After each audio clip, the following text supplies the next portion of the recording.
नमस्कार गाइस।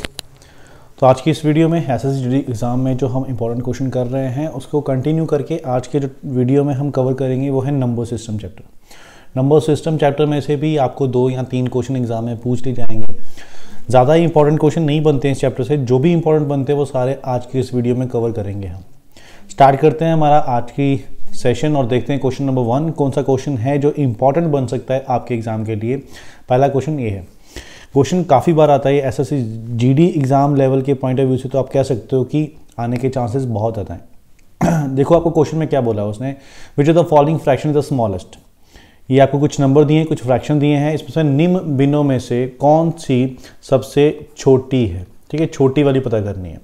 अब करना क्या है, एक तरीका तो ये होता है कि इनको पॉइंट में चेंज कर लो, 7 को 6 से डिवाइड कर लो, पॉइंट में देख लो क्या वैल्यू आती है।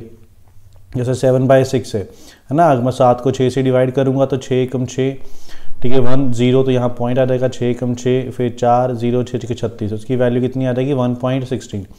ऐसे ही मैं सबको पॉइंट में चेंज कर लूँगा, फिर देख लूँगा सबसे छोटी वैल्यू किसकी है। एक तरीका तो ये है। एक तरीका ये होता है कि आप क्या करो, 7/6 दिया है और 7/9 दिया है, इन दोनों में से देखो पहले छोटी कौन सी है। आपने ये करना है, इनको क्रॉस मल्टीप्लाई कर देना है। कि इसको क्रॉस मल्टीप्लाई करोगे 9 7 63, 6 7 42। ठीक है, अब इन दोनों में से छोटा कौन सा है, 63 छोटा कि 42? तो 42, तो जो बड़ा है उसको आप छोड़ दीजिए कि ये वाली फ्रैक्शन इससे बड़ी है। छोटा चाहिए तो छोटी वाली फ्रैक्शन को पकड़ के रखिए आप। ठीक है, अब मेरे पास बचा 7/9। अब इसके बाद अगली फ्रैक्शन लेता हूँ मैं 4/5। अब फिर से क्रॉस मल्टीप्लाई, 7 5 35, 9 4 36, तो 36 और 35 में से छोटा कौन सा है, 35, तो 36 वाले को छोड़ दूंगा। अभी भी फ्रैक्शन छोटी कौन सी है, 7/9, और एक लास्ट बची है मेरे पास 5/7। 7 7 49, 9 5 45, अब छोटा कौन सा है 45, तो ये छोड़ दूंगा, तो बचा क्या मेरे पास 5/7। तो इस क्वेश्चन का आंसर हो जाएगा 5/7। तो अगर आपको छोटी फ्रैक्शन निकालनी है आप बड़ी वाले को छोड़ते जाओ, अगर आपको बड़ी फ्रैक्शन निकालनी है आप छोटी वाले को छोड़ते जाओ। इस तरीके से आप फाइंड कर सकते हो इजीली और जल्दी कि कौन सी फ्रैक्शन छोटी है या कौन सी फ्रैक्शन बड़ी है। ठीक है, तो ये फर्स्ट क्वेश्चन था। अगले क्वेश्चन की ओर चलते हैं, देखते हैं कौन सा क्वेश्चन हमारा नेक्स्ट है। अगला क्वेश्चन, ये भी क्वेश्चन बहुत आता है एग्जाम में। आपको दिया a number when divided by 899 gives a remainder 63। If the same number is divided by 29 the remainder will be. Hindi में पढ़ लेते हैं। किसी संख्या को अगर हम 899 से भाग देने पर शेष फल 63 प्राप्त होता है, यदि इस संख्या को 29 से भाग दे जाए तो शेष फल क्या होगा। ठीक है, अब इस क्वेश्चन को करने का मेथड क्या है, आपने जो भी दिया ना कि इससे डिवाइड करने से ये शेष बचता है, आपने इन दोनों को कर देना है आपस में प्लस। ठीक है, प्लस करके आपकी वैल्यू आएगी 12, 15 1 16 और 9 962 962। ठीक है, अब क्या करना है आपने इसको फिर 29 से भाग दे के देखना है, 962 को भाग देना है 29 से और देखना है फिर शेष क्या बचता है। तो सबसे पहले ये जाएगा 3 के साथ 87, 16 में 7 ये 9, 2 फिर जाएगा ये 3 के साथ तो 87। अब नीचे देखो क्या बचा है 5, इसका मतलब शेष क्या बचेगा, अब 5 बचेगा। कभी भी आपका ऐसा क्वेश्चन आता है कि इससे भाग देने से ये शेष बचता है तो आप उन दोनों को प्लस कर दो। प्लस करके जो वैल्यू आएगी फिर उसको आपने भाग देना है अगला जो नंबर बोला हुआ है कि इससे भाग देने से शेष क्या आता है, तो आप भाग देके देख लीजिए फिर शेष क्या आता है। ओके, कंसेप्ट में नहीं जा रहे हैं हम, मैं आपको सिर्फ मैथड समझा रहा हूँ। ये क्वेश्चन होगा तो किस तरीके से आपने उसको निकालना है। चलो अगले क्वेश्चन की तरफ चलते हैं। अगला क्वेश्चन है, इफ 17 की power 200 is divide by 18 the remainder is. यदि 17 की पावर 200 को 18 से विभाजित किया जाए तो शेष फल क्या होगा। तो सिंपल इस क्वेश्चन में क्या करना है, 17 की पावर 200 को वो बोल रहा है अगर 18 से विभाजित किया जाए तो शेष क्या होगा। करना क्या है, आपने 17 को ना ब्रेक कर देना है। ठीक है, इसको कर देना है हमने 18 - 1, क्योंकि नीचे 18 है तो उसको मैंने 18 - 1 कर दिया और नीचे 18 है और पावर हो गई 200। ठीक है, अब जब मैं 18 को 18 से डिवाइड करूंगा तो शेष क्या बचेगा, कुछ भी नहीं, 0 बचेगा। तो इसका ये तो खत्म हो गया। आगे क्या बचा -1, तो -1 और पावर कितनी है इसकी 200। ठीक है, और नीचे कितना है 18। अब -1 की पावर 200 है, 200 मतलब जो है वो इवन नंबर है। ठीक है, अब जब इवन नंबर होगा तो फिर मेरा -1 का क्या बन जाएगा, +1 बन जाएगा, क्योंकि -1 का अगर मैं स्क्वायर करता हूं तो ये +1 में बन जाएगा। ऐसे ही 200 है तो ये +1 बन जाएगा और नीचे आ जाएगा आपका 18। अब ऊपर वाला नंबर अगर छोटा हो तो फिर शेष भी वही होता है, तो ये हमारा आंसर हो जाएगा C की पावर 1।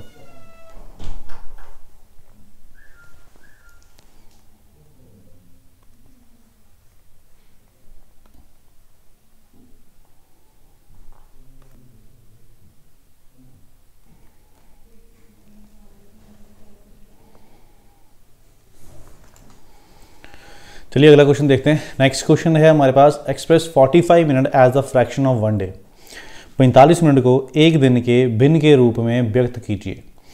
अब कहने का मतलब है पूरे दिन में हमको पता है 24 घंटे होते हैं, हमको उसने बोला कि 24 घंटे का ये 45 मिनट जो है कितना हिस्सा है, ये आपको पता करना है, ठीक है, कितना हिस्सा है। अब बात जब मिनट की हो रही है ना, तो फिर हमको जो टोटल पूरे दिन में जितने घंटे होते हैं उसको भी मिनट के हिसाब से ही सोचना है कि हमको ये पता है कि पूरे दिन के अंदर 24 घंटे होते हैं, बट मिनट कितने होते हैं, एक घंटे में कितने मिनट होते हैं 60, तो 24 घंटे में कितने हो जाएंगे, मल्टीप्लाई करो तो 1440। अब आपको देखना है 45 जो है ये 1440 का कितना हिस्सा है, ठीक है। तो बस दोनों को डिवाइड कर दो, यहाँ से 5 से कैंसिल कीजिए, 5 9 45, 5 दूनी 10, बच के 4, 5 8 40, 5 8 40, ठीक है। फिर इसको 3 9 से मेरे ख्याल कट जाएगा, 9 1 यस, 9 3 27 और 9 दूनी 18, तो 1/32, तो ये हमारा आंसर हो जाएगा, ठीक है। अगर बात वो करेगा घंटों में, आवर्स में करेगा, तो फिर आपने 24 से डिवाइड करना है, बट बात 45 मिनट की हो रही थी, तो डिवाइड भी फिर मिनट से ही करना पड़ेगा, और पूरे दिन में मिनट कितने होते हैं, 1440 मिनट होते हैं, ठीक है। अगला क्वेश्चन देखते हैं। नेक्स्ट क्वेश्चन बड़ा इंपॉर्टेंट क्वेश्चन है, मान के चल लीजिए आपको एग्जाम में आ ही जाएगा ये क्वेश्चन। क्वेश्चन क्या है, the unit digit in the expansions, गुणनफल ये दिया है आपको, इकाई का अंक क्या है, इकाई आखिरी वाला है ना, जैसे इस पूरे नंबर का इकाई अंक क्या है 7 है। अब वो बोल रहा है अगर मैं इसको 750 बार 54 बार, ठीक है, 754 बार अगर मैं मल्टीप्लाई करूंगा, अब मल्टीप्लाई तो मैं करने से रहा, इतना बड़ा नंबर मैं कैसे मल्टीप्लाई कर सकता हूँ, 2 बार मल्टीप्लाई करने में ही बस हो जाएगी, तो 754 बार कैसे करूँगा, तो कोई ना कोई ट्रिक तो होगा, कोई ना कोई मेथड तो होगा। तो समझाता हूँ आपको क्या मेथड है इसका। आपने करना है क्या है, हमेशा जो ये पावर होती है ना, ये इसको हमेशा आपने 4 से डिवाइड करना है, ठीक है, दिमाग में करना 4 से ही डिवाइड है, हमेशा 4 से डिवाइड करोगे, देखो 4 एकम 4, पीछे बच के 3, ऊपर से 5 लिया, 4 8 32, नीचे बच गए 3, ऊपर से 4 लिया, 4 8 32, ठीक है। अब आप देखो यहाँ पे आपका शेष क्या बचा 2, जितना शेष बचेगा उतनी ही आपने इस पूरे नंबर की नहीं, आखिरी वाला जो 7 है इसकी पावर बना देनी है। नंबर चाहे जितना मर्जी बड़ा हो जाए, अगर उसने इकाई का अंक पूछा है तो आपने इकाई का ही अंक लेना है, बस मतलब इसका इकाई का अंक क्या है 7, तो आपने 7 लेना है, और पावर क्या लेनी है, पावर को 4 से डिवाइड करके जो शेष बचेगा बस उतनी ही आपने पावर लेनी है। तो यहाँ पे 7 का स्क्वायर करो क्या आएगा 49, तो 49 का इकाई का अंक क्या है 9, तो इस क्वेश्चन का आंसर क्या हो जाएगा 9। तो कभी भी इकाई का अंक पूछेगा आपने इस तरीके से इसका क्वेश्चन का आंसर निकाल देना है, ठीक है। अब कई बार क्या होता है, जब भी आप 4 से डिवाइड करोगे तो आपका शेष क्या क्या बचेगा, शेष 1 बचेगा, 2 बचेगा, 3 बचेगा, इसके अलावा 0 शेष भी बच सकता है। 1 शेष बचेगा तो पावर 1 हो जाएगी, 2 शेष बचेगा पावर 2 हो जाएगी, 3 शेष बचेगा तो पावर 3 हो जाएगी, बट जब 0 शेष बचेगा तो आपने पावर 0 नहीं लिखनी, ठीक है। कभी भी अगर शेष रिमाइंडर अगर 0 बचेगा तो आपने जो पावर लिखनी है वो 4 लिखनी है, समझ गए। कि मान लो अगर मैं यहाँ पे आपको एग्जांपल दूं कि 2137 की पावर जो है वो 756 होती, अब 756 है, 756 को अगर मैं 4 से डिवाइड करता हूँ, 4 एकम 4, ठीक है, फिर उसके बाद 4 8 32, ठीक है, उसके बाद 4 9 36, तो ये तो पूरा कैंसिल हो गया, नीचे कुछ बचा ही नहीं, 0 बचा। तो जब 0 बचेगा तो मैं यहाँ 7 की पावर 0 नहीं लिखूंगा, 4 लिखूंगा, क्योंकि जिसकी भी पावर 0 होती है तो 1 हो जाता है ना, तो 1 फिर हर बार 1 ही आएगा। तो इसलिए कैसे आपने करना क्या है, जब भी 0 बचेगा तो पावर लिखनी है 4, तो 7 को 4 बार मल्टीप्लाई करना है आपने, ठीक है। 343, तो ये आपका बनेगा 2197, तो आपने आखिरी वाला देखना है 7, तो आंसर आपका फिर उस केस में 7 होगा, ठीक है। एक और क्वेश्चन लेते हैं, इंपॉर्टेंट क्वेश्चन है, आ सकता है एग्जाम में। एक और ऐसा क्वेश्चन लेते हैं, सेम उसने बोला व्यंजक 25 की पावर इतना, 36 की पावर इतना और 73 की पावर इतना कि इकाई स्थान का अंक क्या होगा। इस क्वेश्चन में एक चीज़ और बता देता हूँ मैं आपको, 1 5 और 6 इसकी जितनी मर्जी पावर कर दो, इसका जो लास्ट डिजिट रहता है ना, इसका जो इकाई का अंक रहता है वो हमेशा सेम ही रहता है। 1 की आप जितनी मर्जी पावर कर दो लास्ट में 1 ही आना है, 5 की जितनी मर्जी पावर कर दो लास्ट में 5 ही आना है, 6 की जितनी मर्जी पावर कर दो कि 6 की पावर 1 6, 6 की पावर 2 36, 6 की पावर 3 216, आखिरी में क्या आएगा 6 ही आएगा। तो फिर यहाँ पे पावर देखने की जरूरत नहीं है, इसके एंड में 5 है तो आखिरी क्या आना है 5 ही आना है, इसके आखिरी 6 है तो लास्ट में क्या आना है 6 ही आना है। अब इसका आपको निकालना पड़ेगा, तो फिर कैसे निकालना है, सेम वही मेथड, 54 को, ठीक है, 54 को मैं डिवाइड करूंगा 4 के साथ, तो 4 एकम 4, ठीक है, 4 तिये 12, तो नीचे कितना बच गया मेरा 2, तो शेष बचा 2। जो भी शेष बचेगा उसको मैंने इसकी पावर बना देना है, तो 3 की पावर 2 हो जाएगा ये। तो 5 और 6 11, 3 और 3 3 3 9, तो ये बन गया 20, तो इकाई का अंक क्या होगा मेरा 0 हो जाएगा। क्लियर है? इस तरीके से निकालना है। 1 अगर आपको दिख गया तो 1 ही है इकाई का अंक, 5 दिख गया तो 5 ही है, 6 दिख गया तो 6 ही है। बाकियों के लिए आप ये मेथड लगा दीजिए, 4 से डिवाइड कीजिए, शेष निकालिए। शेष अगर 0 आता है तो पावर को 4 लिखिए आप। ओके, चलिए अगला क्वेश्चन देखते हैं। Next question, which of the following number is not divisible by 18? इनमें से कौन सी संख्या 18 से विभाजित नहीं है? कौन सी संख्या 18 से विभाजित नहीं है? तो इसके लिए क्या करना पड़ेगा? आप सबको 18 से डिवाइड करके तो मैं देखूंगा नहीं, इसके लिए हमको लगाना पड़ता है विभाजन का एक रूल होता है, डिविजिबिलिटी रूल हम जिसको बोलते हैं। 18 के मैं बनाऊंगा फैक्टर, 18 के फैक्टर होते हैं 2 और 9। 2 से कौन सा नंबर कटता है? 2 से हमेशा वो नंबर कटता है जो इवन होता है, जिसके आखिरी में 2 4 6 8 या 0 होता है, वही नंबर 2 से कटता है। हर नंबर तो कटता नहीं। इसका मतलब ये मेरा आंसर हो नहीं सकता, क्योंकि इसके आखिरी में क्या है 3। अगर 3 है तो फिर 2 से कटेगा नहीं। 18 से तो वही कटेगा जो नंबर 2 से भी कटता होगा, 9 से भी कटता होगा, तो ये 2 से तो नहीं कटता, फिर डी ऑप्शन। ठीक है, अब आ गया 9। 9 का रूल क्या होता है? 9 का डिविजिबिलिटी रूल होता है sum of digits. Sum of digit, जितने भी इसके डिजिट हैं उनको आपस में प्लस कर दीजिए, और अगर वो 9 से कट गया तो इसका मतलब ये पूरा नंबर भी कट जाएगा। तो 18 के लिए क्या करना है? एक तो नंबर इवन होना चाहिए क्योंकि 2 से कैंसिल करना है, दूसरा उनका सम 9 से कटना चाहिए। अब मैं देखता हूँ पहला, क्या इसका सम 9 से कट जाता है? 5 और 4 9, ये 0 हुआ। 9 और 3 12, 12 और 6 18, इसका सम क्या बना 18, तो ये 9 से कट जाता है। इसका मतलब ये नंबर 18 से कट जाएगा, तो ये मेरा आंसर नहीं है। मेरे को ढूंढना जो नहीं कटेगा। ठीक है, आगे 5 और 4 9, 9 और 3 12, 12 6 18, इसका भी 18 बना, ये भी 9 से कट जाएगा, तो फिर ये भी मेरा आंसर नहीं है। 3 और 4 7, 7 5 12, 12 और 6 18, तो ये 18, ये भी 9 से कट गया। अच्छा, क्वेश्चन में मेरे को यही चाहिए था ना, तो पहले से ही मेरे को आंसर मिल गया था। ठीक है, मतलब हमको चाहिए का जो ना कटता हो, तो मैंने पहले ही बता दिया था ना कि ये तो कटने नहीं वाला, तो आंसर तो फिर ये हो जाएगा ना हमारा। हमको चाहिए तो नहीं कटता हो। ठीक है, अगर वो बोलता कौन सा कैंसिल होता है, तो फिर मैं इस तरीके से निकाल देता सबको कि जो कटेगा वो मेरा आंसर होगा, जो 9 से नहीं कटेगा वो मेरा आंसर नहीं होगा। इस क्वेश्चन में बोला था कौन सा कैंसिल नहीं होगा, तो वो तुम्हें को पता है कि 2 से वो कटता नहीं है। जब 2 से कटता नहीं है तो वही नंबर है जो 18 से भी नहीं कैंसिल होगा। क्लियर है?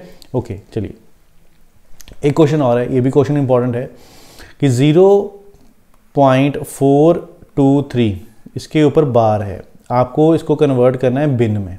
ठीक है, फ्रैक्शन में कन्वर्ट करना है इसको। अब कैसे कन्वर्ट करना है, सीधा मेथड पे आता हूँ। सबसे पहले आपने कंप्लीट पूरा नंबर लिख देना है, पूरा नंबर 0.423 पूरा नंबर लिख दिया। ठीक है, उसके बाद इसमें से माइनस करना है आपने वो वाला नंबर जिसके ऊपर बार नहीं है। ठीक है, फिर से रिपीट करता हूँ, सबसे पहले पूरा नंबर लिख देना है, फिर आपने माइनस करना है वो वाला नंबर जिसके ऊपर बार नहीं है। बार किसके ऊपर नहीं है? 0 के ऊपर नहीं है और 4 के ऊपर नहीं है, तो मैं यहाँ लिखूंगा 0.4। ठीक है, क्लियर है? फिर डिवाइड करना है आपने। डिवाइड करते टाइम आपने एंड से शुरू करना है, एंड से। जिसके ऊपर बार होगी उसको आपने लिखना है 9, जिसके ऊपर बार नहीं होगी, मैं यहाँ लिखता हूँ जिसके ऊपर विदाउट बार नहीं है, उसके आपको लिखना है 0। ठीक है, इधर से शुरू करना है एंड से, और आपने पॉइंट तक आना है, इसके आगे नहीं जाना है, पॉइंट तक आगे। ठीक है, कि 3 के ऊपर बार है तो मैं नंबर लिखूंगा 9, 2 के ऊपर बार है मैं नंबर लिखूंगा 9, 4 के ऊपर बार नहीं है तो नंबर मैं लिखूंगा 0। समझ गए? ठीक है, पॉइंट तक, उसके आगे नहीं जाना। अब इनको माइनस कीजिए, ऊपर आएगा 419 और नीचे आएगा 990, तो ये मेरे क्वेश्चन का आंसर हो जाएगा बी ऑप्शन, 419 डिवाइड बाय 990। समझ के? सबसे पहले पूरा नंबर लिखना है, फिर माइनस करना है वो वाला नंबर जिसके ऊपर बार नहीं है, फिर डिवाइड करते टाइम एंड से शुरू करना है, पॉइंट तक आना है। जिसके ऊपर बार होगी उसको 9 लिखो, जिसके ऊपर बार नहीं है उसको 0 लिखो। ठीक है, अब मैं आपको ऐसे एग्जांपल और देता हूं। मान लो 1.256 और बार जो है इसके ऊपर है। क्या करूंगा? सबसे पहले पूरा नंबर लिखूंगा 1256, फिर माइनस करूंगा जिसके ऊपर बार नहीं है, तो 1 और 2 के ऊपर बार नहीं है, ये लिखूंगा। फिर डिवाइड करते टाइम इधर से शुरू करूंगा, 6 के ऊपर बार है 9, 5 के ऊपर बार है 9, 2 के ऊपर बार नहीं है 0, सिर्फ पॉइंट तक, उसके आगे नहीं जाना। अब इनको माइनस करोगे आप तो आएगा 1244 डिवाइड बाय 990, ये आपका आंसर हो जाएगा। अगर ये ऑप्शन में नहीं है तो फिर इनको कैंसिल करना पड़ेगा 2 के साथ, वो आपको देखना पड़ेगा ऑप्शन में है कि नहीं है। ओके, क्लियर है? चलो, यही था हमारे आज के जो इंपॉर्टेंट क्वेश्चन बन सकते हैं नंबर सिस्टम चैप्टर से। आप इसको अच्छे तरीके से कर लीजिए, इसमें से कोई ना कोई क्वेश्चन, 2-3 क्वेश्चन आपको एग्जाम में मिल ही जाएंगे। ठीक है, आज की वीडियो के लिए इतना ही। Thank you.